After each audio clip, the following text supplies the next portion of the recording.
I was accompanying Christine Wing, who was the arms control and disarmament expert at the Ford Foundation. I was asked to be a consultant on a project, a trip to China that Tony was organizing to explore possible funding opportunities for China's arms control community. China was just beginning to sign on to and move into international arms control institutions for the first time since the PRC had been founded.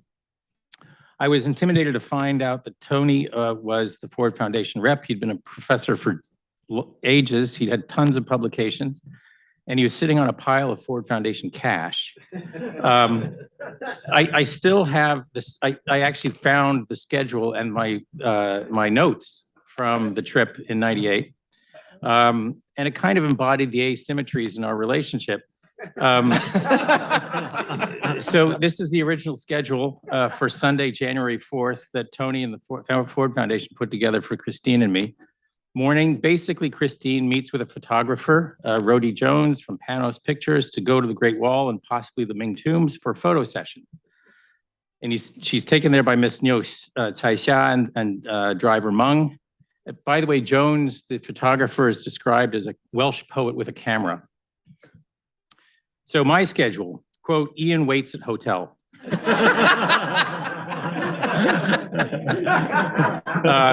In his room. So when the schedule eventually let me out of the hotel, we met arms controllers from the military, from the foreign ministry, from the intelligence community, all of whom were impressively already in Tony's Rolodex. This access was representative of growing access that scholars had, in Chinese foreign policy scholars had in the 1990s to sensitive institutions.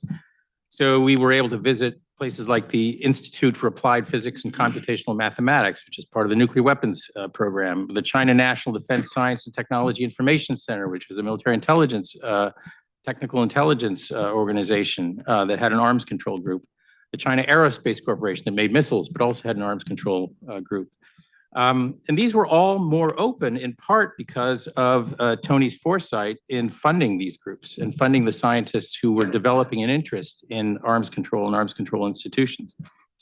But these scientists also were genuinely, wanted exchanges with the United States, with American scholars, and with institutions on arms control, as China's opening was not just about the global economy, but also accessing different institutions that Chinese leaders had shunned under Mao and even under Deng Xiaoping, and that China needed to figure out what the costs and benefits were of joining arms control. And Tony's funding helped give them the tools, in a sense, to figure out those costs and benefits.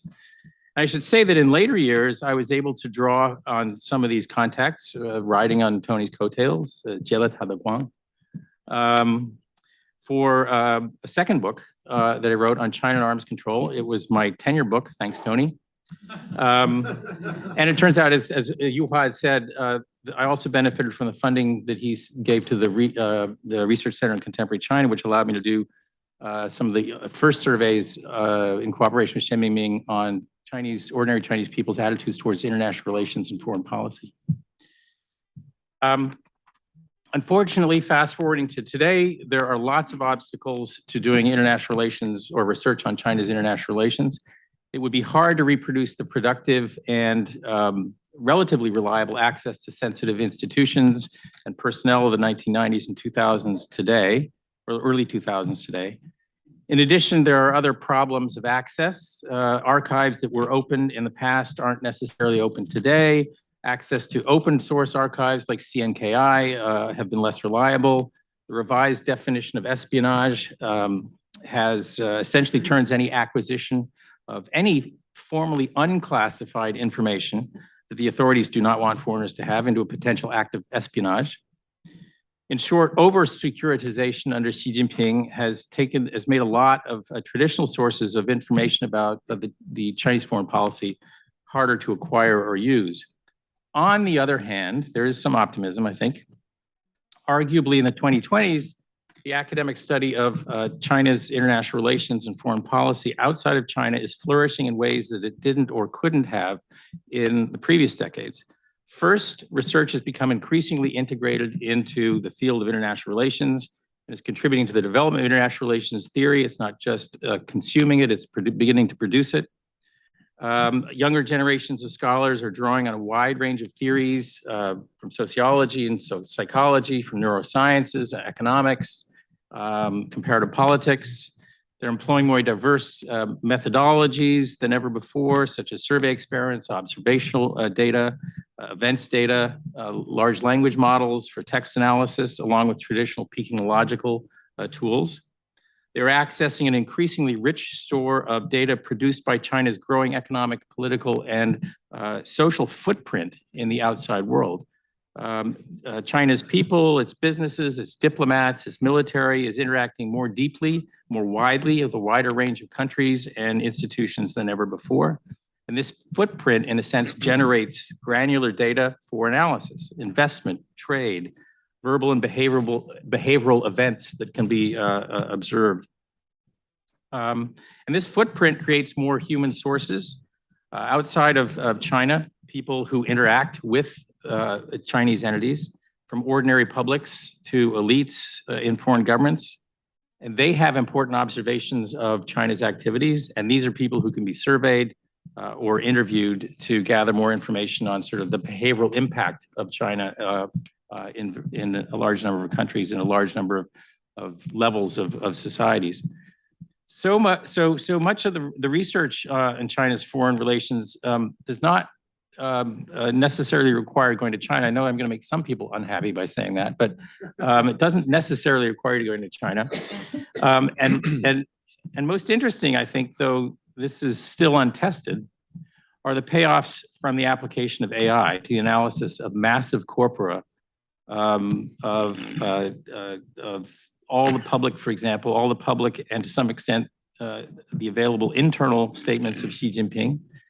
AI can look for patterns in texts, from terminology to cause and effect statements, to policy logics, to emotions, to psychological traits that could help address some key questions in the Chinese foreign policy, such as the risk propensity of Chinese leaders, the psychological traits that may have foreign policy implications.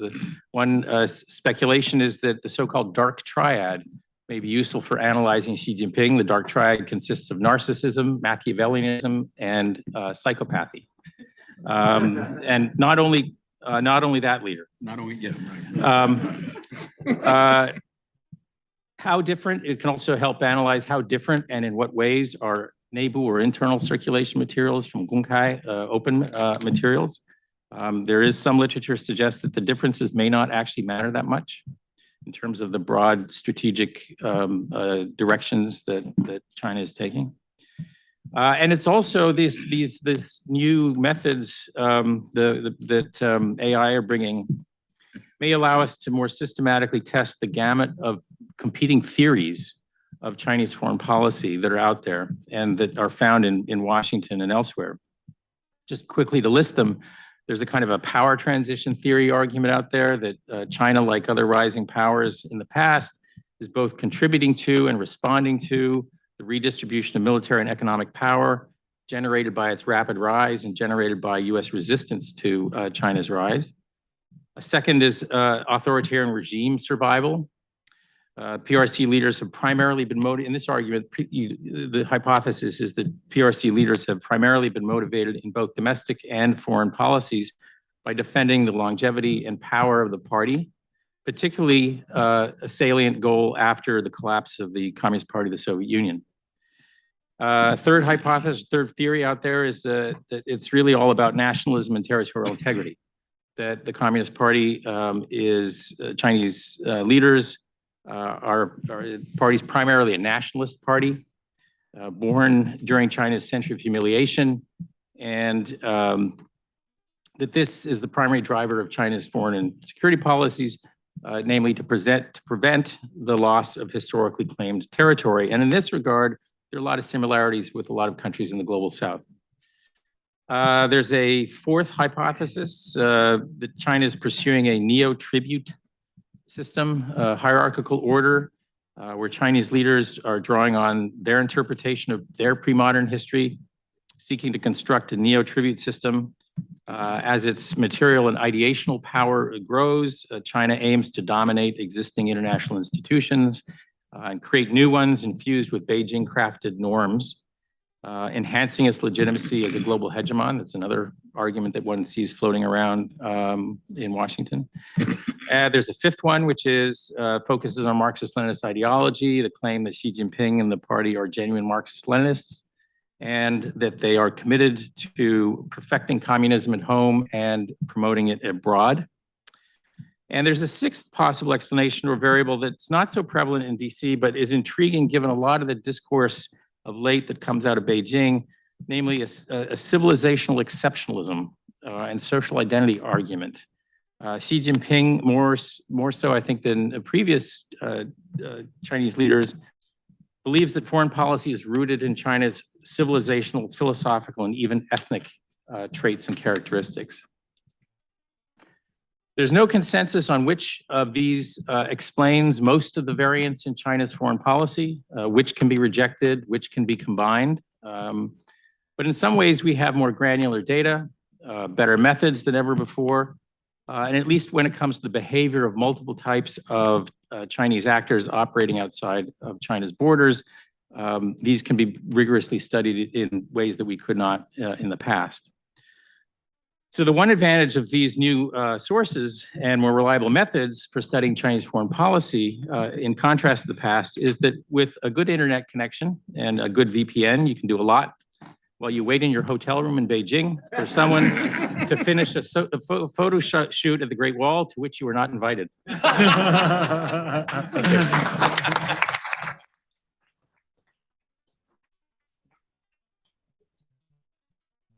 you. Okay. Beijing Hotel, Peking Hotel? Fancier than that. It was Ford Foundation money. It was fancier than No, that. okay. Okay. I mean, I didn't have tenure at the time, so I was thinking about alternative careers. And, you know, a Nerds of Harvard photo shoot on the Great Wall was a possibility. Yeah. Anyway, first of all, a little bit of apologies if I'm utterly incoherent since I just got back from China early this morning. And but nothing is more important than congratulating Tony on an extraordinary career so far and the extraordinary influence he has had on the topic of this panel of China's engagement in the world and the world's understanding of China in the particularly in the PRC era, or shall we put it in the CCP era. You first went in 1976, do I have that right?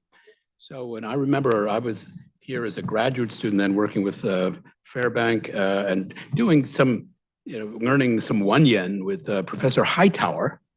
And I took a copy of People's Daily into our class, after the April 5th incident. And I asked Professor Hightower, I couldn't understand any of this stuff. And I said, could you tell me what's going on? He says, that is not Chinese. But he's right in some sense, but he could not understand the sloganeering and jargon, etc. But thanks to you, some of us can see it in an interpreted way. But your work here at Harvard, but above all, initially, I think I first met you were in the Ford Foundation in Beijing in the 80s, did such an extraordinary amount to bring China back into the world in a way. So I read an undergraduate honors thesis just a week ago, history department young man on the Ford Foundation in China. And I guess he didn't interview you, which he ought to have. It's a superb thesis, but you should now criticize it bitterly for not having the central role of the actors on the ground. It's more about what's happening in Washington than is here. But when Tony is recruited to Harvard, he does as much as anyone on our faculty to bring China into the world and Harvard into the world of this evolving China of the 1980s. Now, when you first arrived, we had this program with between the U.S. Army and the People's Liberation Army. Do you remember? Ambassador Blackwell was doing it, and this was a moment. I think you won't find this. Maybe you'll find it surprising, but this is a moment when how many, maybe 20 or 30 PLA colonels and 20 or 30 US Army colonels coming for a month or more? 2 weeks. Just 2 weeks? Yeah. All right, for courses with Ambassador Blackwell as a Republican guy, conservative guy, who later on became ambassador to India, nearly started a war with Pakistan. But the one thing I'll remember, this is the high point of our intersection with the Jeff Jun. At the end of one of these dinners, at one of the sessions, Ambassador Blackwell raises his glass and he said, "May long live the partnership between Harvard and the People's Liberation Army." Happily, this is a pre-iPhone day, so nobody knows about it today, but it's there. And my recollection also is, this is something filled with good intentions, a very good idea in a fundamental way, which ends when one of the Chinese colonels falls in love with a beautiful HKS graduate student and stays here. So it could survive many ups and downs in the U.S.-China relationship, but it could not survive love. That was the end of that program. But to be resuscitated by the extraordinary ones in which you would bring here people who were truly on their way up in the Chinese government. Some of them went up, and some of them would later go down. Extraordinarily successful programs. And Tony is, among other things, an extraordinarily successful and nimble fundraiser for such programs. I remember Amway was one of the funders. Amway, you may know, is a door-to-door sales operation, not just here, but also around the world and in China. And then from one day to the next, the Communist Party decides, no door-to-door sales in China. That's it, and they're closed. And we find money from other slightly dodgier sources. But then eventually Amway is brought back into the fold, and the program continues until this time. It's ended till 2016. A remarkable, maybe one of the most enduringly successful programs that Harvard has had with China, certainly in the time that I've been on the faculty, which is since 1992. But let me turn just a little bit briefly to the topic of the CCP in the world, broadly speaking, because you can't read any of Tony's works without understanding that this is a part of a global enterprise. The CCP is, of course, founded by foreigners in a foreign concession, in the French concession in Shanghai, and profoundly influenced in its policies by those, and to an extraordinary degree in its early years, and all kinds of foreigners, of course, Dutchmen, the German Otto Braun in Jiangxi, brewing beer along the Long March, and Canadians. Canadian. Is it Baichuan? People known only in China, never in Canada, as part of the international pantheon of Zhongguo Pengyou, friends of the Chinese people, Zhongguo Pengyou. And we are reminded in Tony's work and in others, to be sure, what a diligent student of Stalin Mao Zedong really was. Differences of policy and emphasis and so on, but the impact of this today, and you can't be in China today without thinking of this. To put it very simply in Chinese, 没有苏联就没有中国共产党. Without the Soviet Union, there is no Chinese Communist Party. That's an absolute fact. And 没有苏联就没有中华人民共和国. Doesn't mean that they brought them to power, but without that founding effort, founding ideology, but also without extraordinary assistance. This goes beyond Tony's work in the military and political realm. In the Civil War, the capital of the country might still be Nanjing. And yet, of course, we have today, Mr. Xi Jinping, after this great break from 1960 to the 1989 between the Soviet Union and China, you now have a leader in China who bemoans the end of the Soviet Union, that it is a great tragedy, something that he and Mr. Putin share in common as a belief that the Soviet Union fell. And why did it fall? In his rather gendered way, he puts it, they're not man enough. And I forget the exact Chinese phrase, but it's pretty close to that. They were not man enough. And forgetting the fact of China's influence in the world. No country did more to end international communism as a vibrant movement than China. It is Mao Zedong that destroys the unity of the movement in his own conception of himself as the rightful heir to Stalin vis-a-vis Khrushchev, no later than 1960, but it's been building for some years. And then in 1989, what happens that Mr. Xi will have approved of, presumably, or does today, what happened in the streets of Beijing and Tiananmen Square was broadcast in every capital in every part of Eastern Europe in that year. And delegitimized the use of force in a way that perhaps nothing else could when anti-communist demonstrations grew up in East Berlin and in Prague and in Budapest and so on. Erich Honecker tried to use, and actually in this Chinese advice, to use the Chinese solution to put down demonstrators in Berlin and in Leipzig and in Dresden, and no one would follow him. And the only one who followed the Chinese solution was China's close ally and friend, Ceausescu, who ends up being shot on Christmas Day of 1989. So China has extraordinary influence on both the strength and the dissolution of communism as a global movement. But Tony, as the first panel showed us, Tony has shown how this party has adapted in its various international partnerships and alignments and domestically at home in United Front alliances, how it has adopted. You know, as a historian, I know one fact is clear: no political party anywhere rules forever. Simply true. The question is not if and how there is political change in China. It's really a matter of when, but there will be at some point. But Tony has shown just how it has endured remarkably so far. Survived and at times even thrived.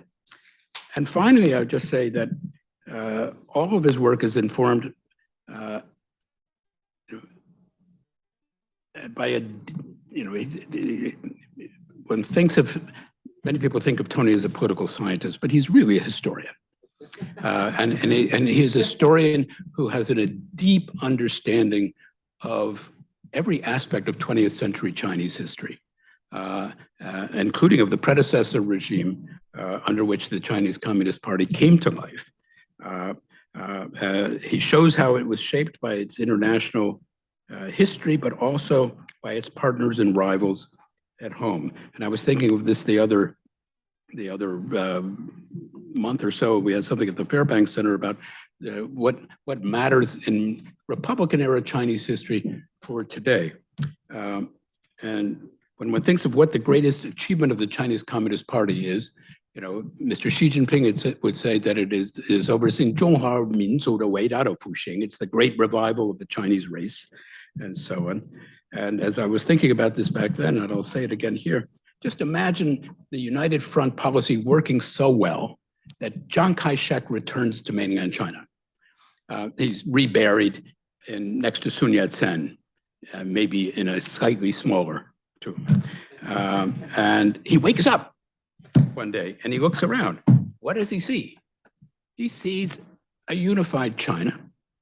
He sees a strong economy, strong state-owned enterprises, and a strong private sector.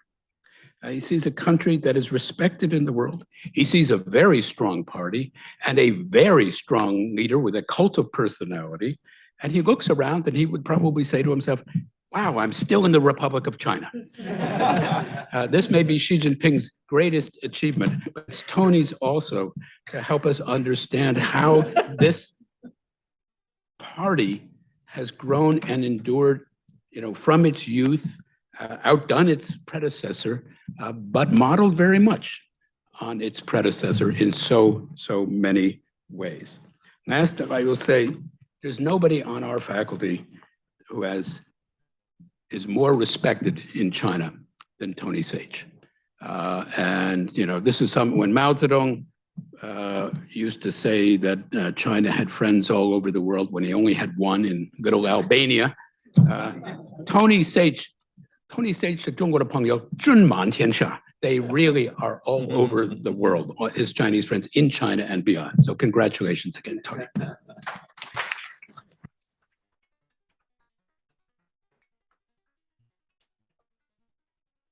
Very much. I'm like others, I'm going to interpret the charge of the panel very liberally because I actually know nothing about the CCP in the world.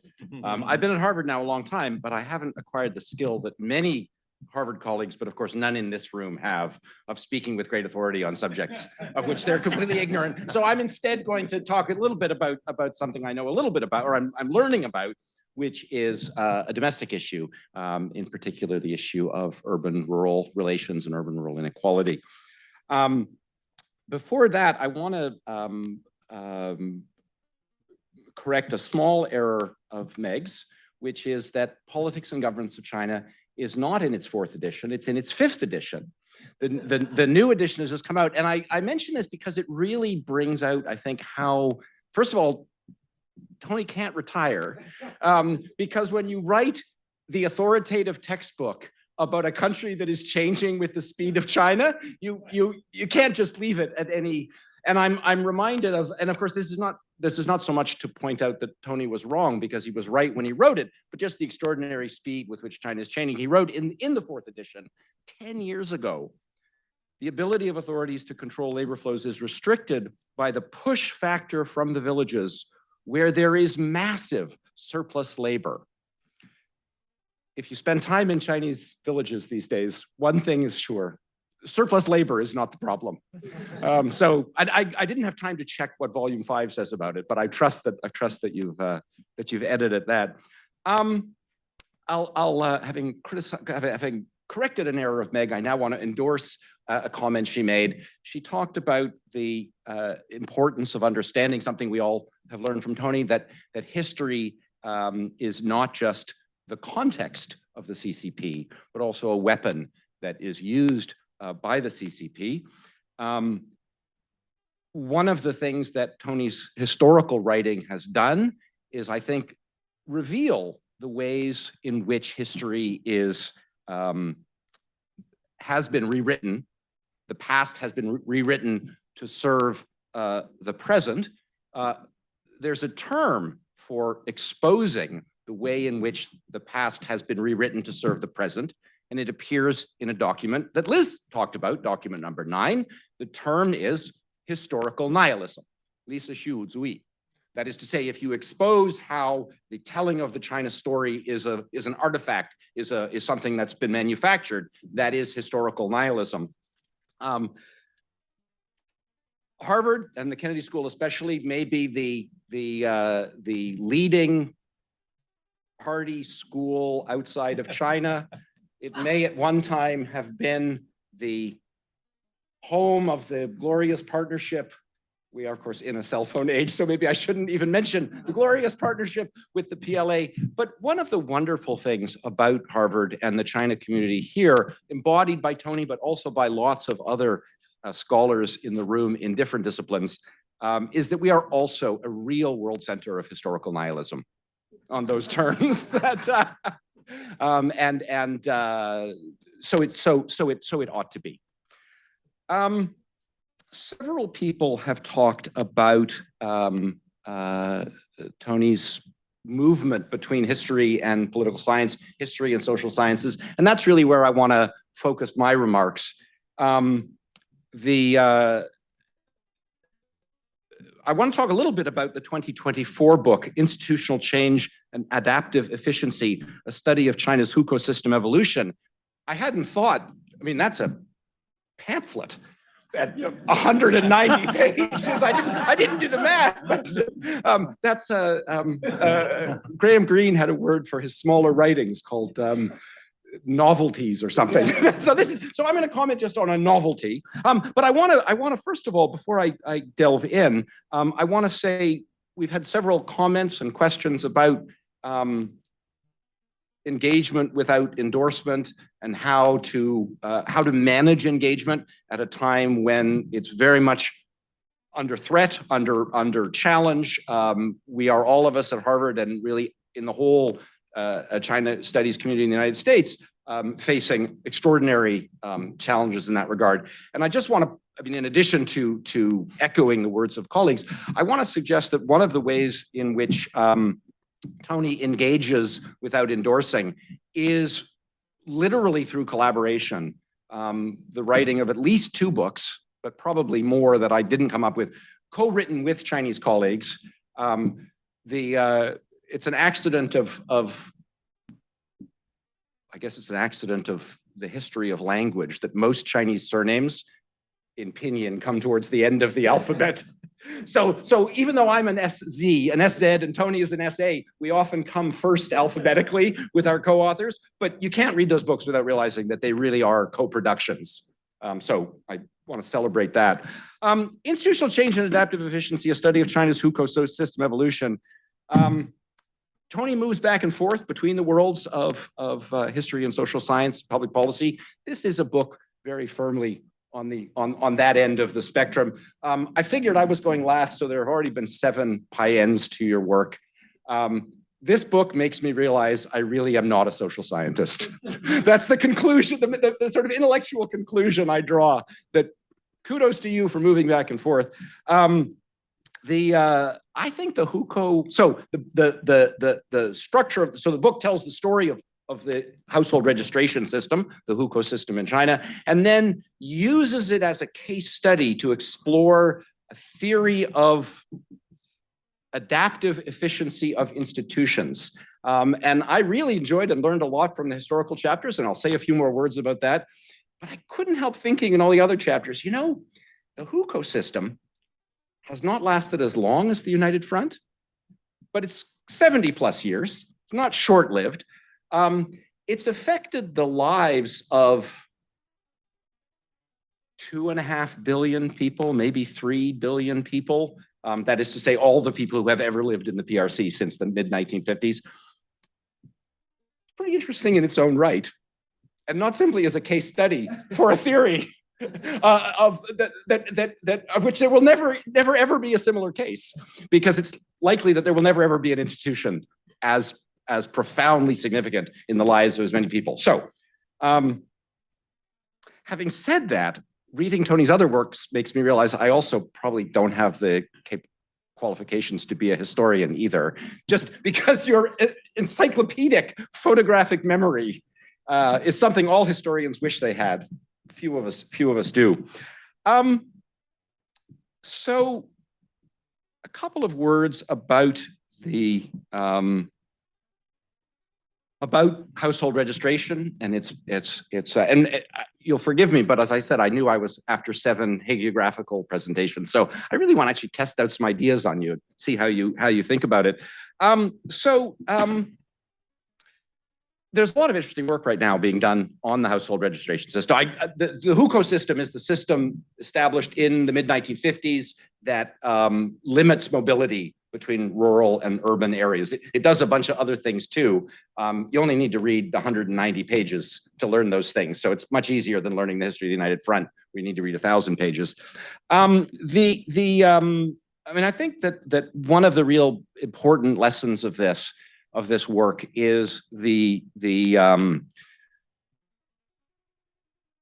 system is produced historically, and it changes historically, and it lets us see how Chinese society is changing and how Chinese policy is changing. The standard narrative is the system is liberalizing, but is still a restriction on the lives of ordinary Chinese people, especially rural people. And I think one of the great strengths of the book is to show just how oversimplified that conventional narrative is. One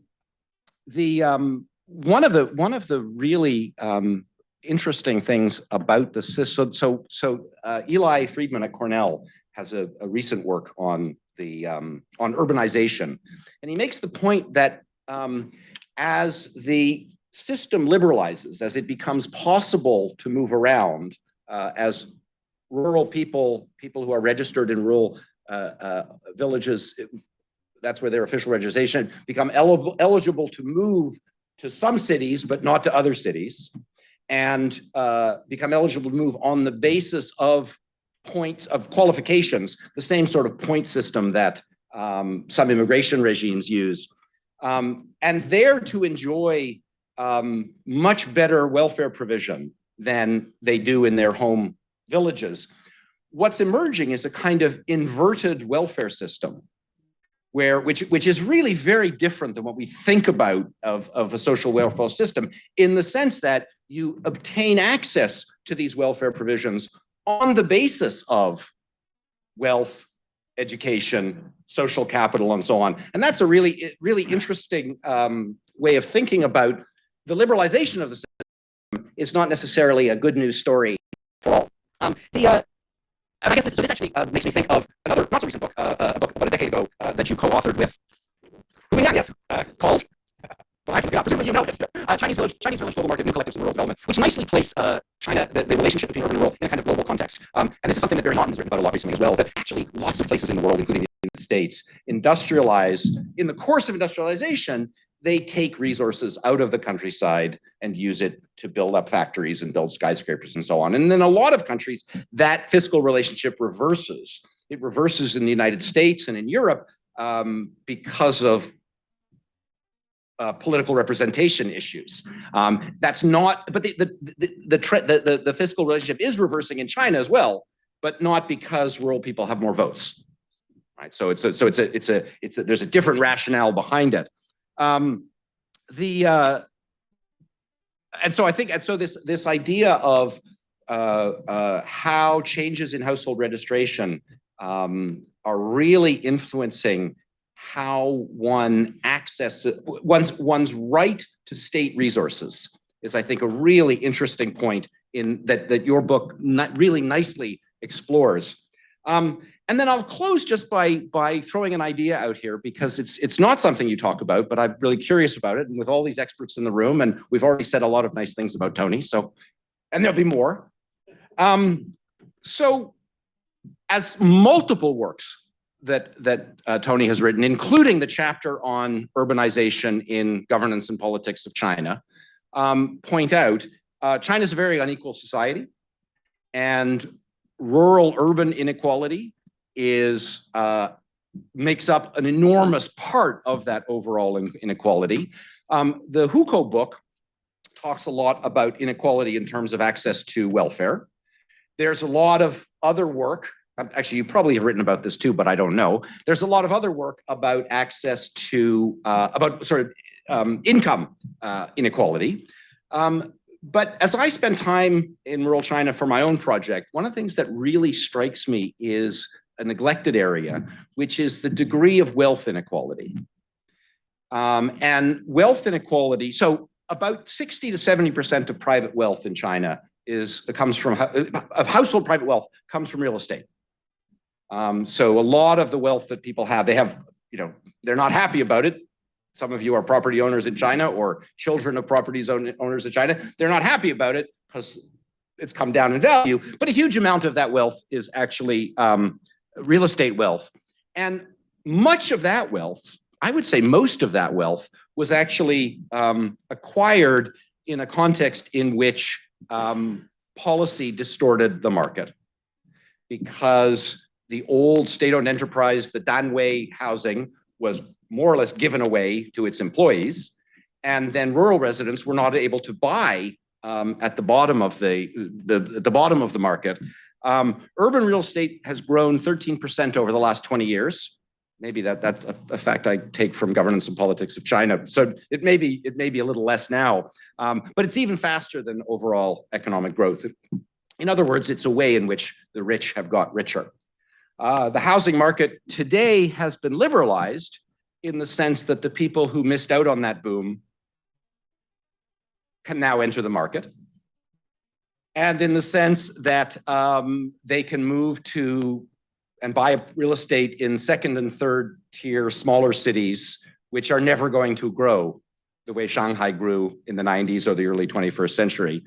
I don't want to end with an example of what some have called the disillusionment narrative, the idea that what we really want to study is the way the CCP has not done what it said it would do.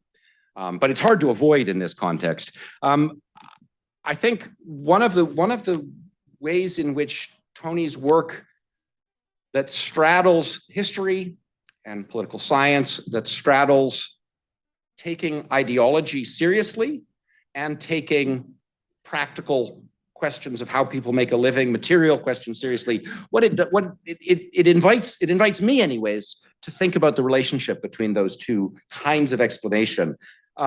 Urban-rural inequality, which is one of the most pressing problems in China today, was historically produced by logics other than the market logic that now dominates Chinese society. The political and ethical questions that are raised by this history are not part of the public discourse. And so I think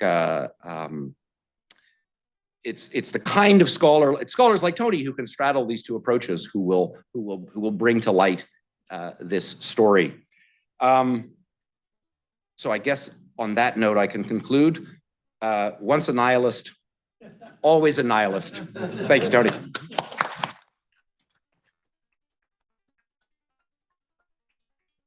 So before I open this up to questions, and more importantly, before I open this up to drinks and toasts, I'll offer a couple of just quick thoughts of my own on Tony's impact on the CCP and the world. And so we've heard a lot this afternoon about the impact of Tony through his ideas, through his surveys, and so forth. And in some ways, I want to suggest that's emblematic of the CCP's own approach, right?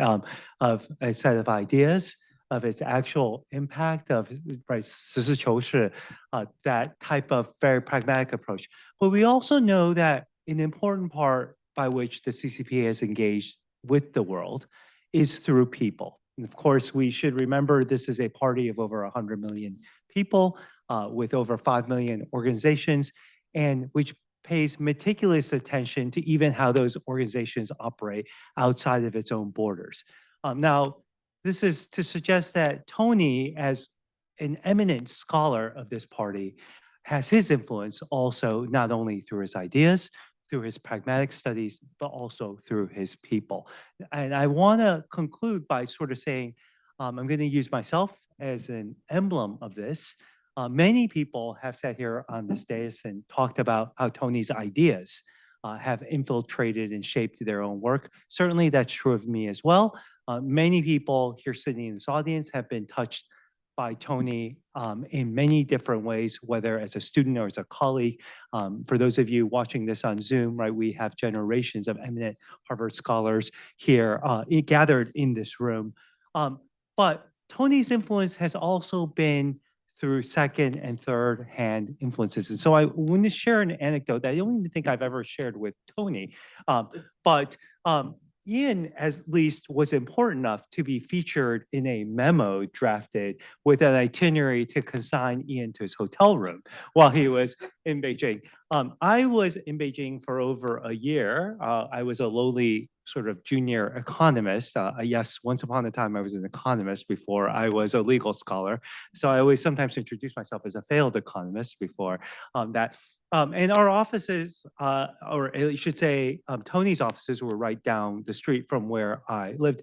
I never had the chance to meet Tony during that time. At least I don't recall doing so, because Tony, of course, was the eminent resident representative of the Ford Foundation to meet with people much higher than, say, the junior economist at the World Bank. But what I did meet over those years was many individuals in civil society whose lives were shaped by Tony, who were able to do the type of work that Tony did. And when I would ask, how is it that you can do this? It would always come back to, well, I'm funded by the Ford Foundation. And then, of course, the question was, why would the Ford Foundation fund this? Of course, the answer then became, well, because it was deemed important by Tony Sage.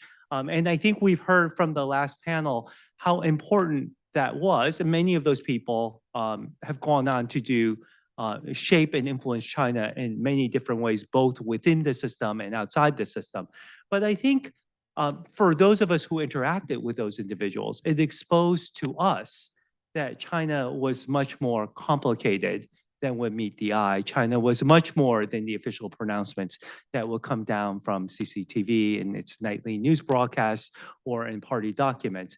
That Chinese were full of very different visions of what their society could become, and that Chinese also had dreams way before Xi Jinping told us about a Chinese dream, and that Chinese dream was full of different dreams of what Chinese society itself could be. And I think that's a lingering example of Tony's influence through people. I'm going to touch on two other modes of Tony's influence through people in shaping China and the world. We've heard a lot about Tony's scholarship about the CCP, but we've touched on a bit about Tony's interactions in bringing Chinese officials with American officials.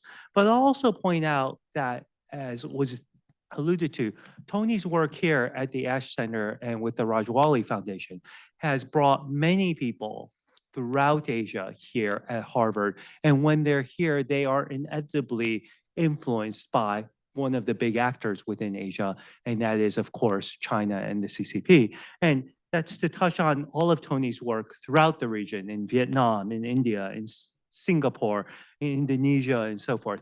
But it's not simply just also Asia. Tony is also a member of the Royal Dutch Academy of Sciences, the European Academy of Chinese Studies, the British Association of Chinese Studies. So we can see that in terms of this field and understanding it, it's also one which really truly spans globally in doing all this. He had the prescience long ago to set up an Asia Energy Leaders program. And of course, what are people discussing in Asia today but the impact of the current energy crisis and how that touches and brings people together throughout Asia, and the influence to be played as we reshape Asian energy markets in light of the current crisis. But most of all, because I think sometimes we think Harvard is a microcosm of the world, Tony's influence on bringing together people around the world to think about China, the CCP, its influence on the world is also emblematic here at Harvard. I've been to, and I think many others have been here, and many of these sort of retirement ceremonies. And I think it's a testament here to look at the fact that so many of us come here not as faculty members with appointments to the Kennedy School, but across so many diverse parts of the university. And that's because of Tony's generosity, as Meg alluded to and Yuhua alluded to, as junior scholars, where Tony opened his doors to make sure that what he was doing in terms of understanding the CCP in the world was available to all of us, regardless of what school we were in and regardless of what discipline we were in, because he felt that through understanding people and the complexity of that, we would better understand the complexity of the CCP itself and the complexity of China's interactions with the world. So Tony, I just want to say congratulations on behalf of all of us for your terrific influence on all of us, from Harvard as a microcosm to the world to truly the world at large. And with that, I will open it up to questions.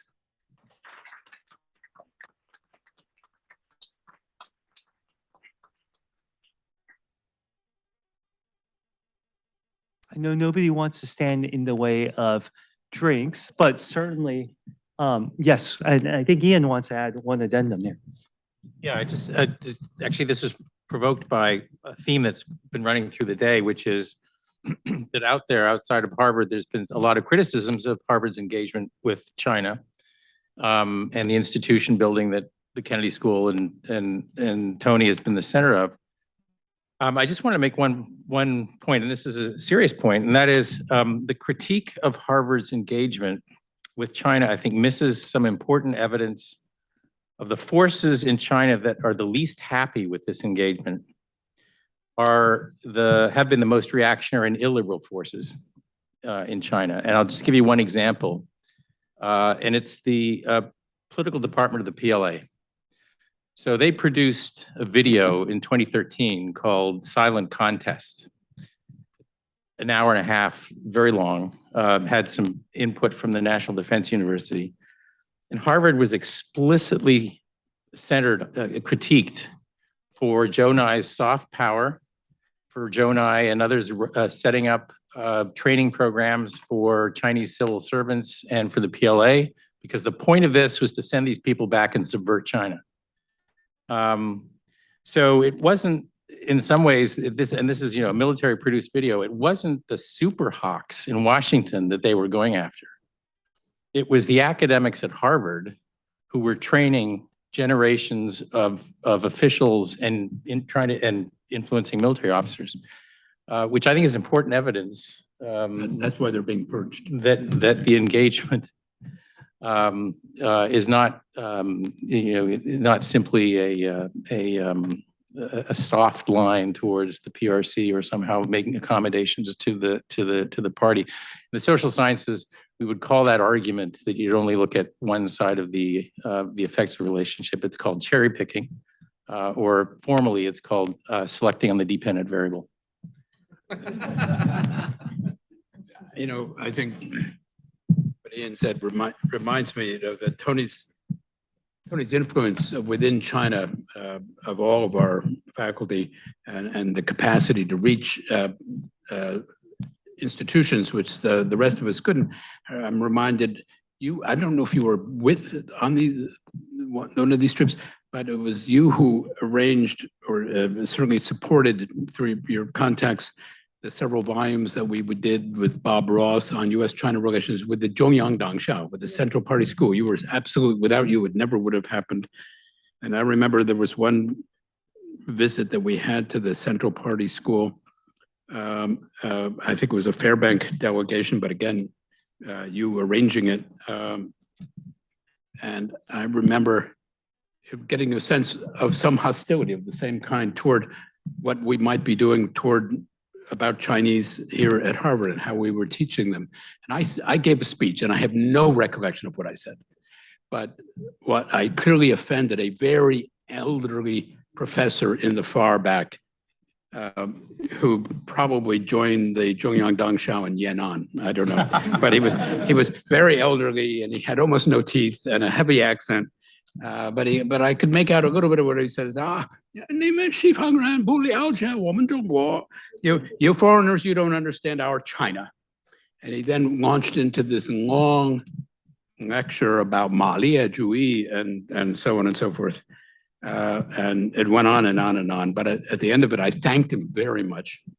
And this gets back to our global theme here. I thanked him very much because I had always thought that Marx was German and that Lenin was Russian, but now I learned that they're really Chinese. And this more serious point is the way in which the internalization of these things has just become absolutely normal and in the DNA of the People's Republic today and of the CCP. So I think we have time for one round of questions. If anyone has any questions, I'll collect some questions, and then, of course, you're welcome to direct questions here, but also more importantly, to our guest of honor. So Professor Allison, if you'll wait for a mic, just so those online can hear your question. So thank you. This is less a question than just another comment, commending and congratulating Tony. I remember when we recruited him here. I remember when we created the program for the PLA. The story wasn't quite the one you told, but your story was better. So about the way that it came to a crashing end.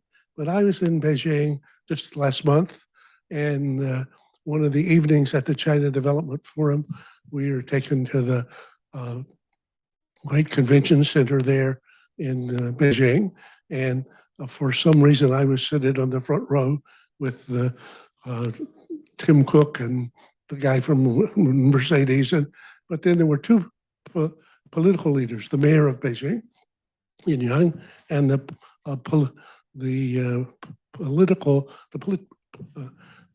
guy, the person who's the party person, the party chief.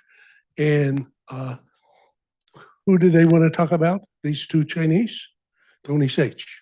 The mayor of Beijing is a Kennedy School graduate who wanted to know about Tony and this and this and this. The party secretary of Beijing, who's a high candidate for the standing committee next time round. Also, he remembered Tony and he remembered the dean of the School of Public Health. So I think as we try to think about the relationship between Harvard and China and the way in which Tony's idea and in its various tentacles has played such an impact, it's pretty hard to exaggerate. And I think as we try to think about even Ian's point, if you were the supreme leader and you had a brilliant wife and you had one princess daughter, you probably wouldn't send her to Harvard to look for targets.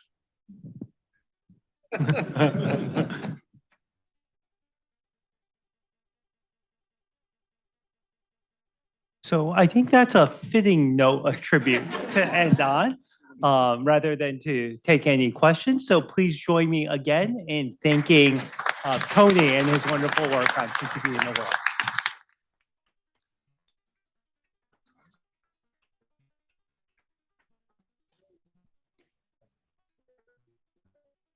So please join us for the reception right outside. Thanks, everyone.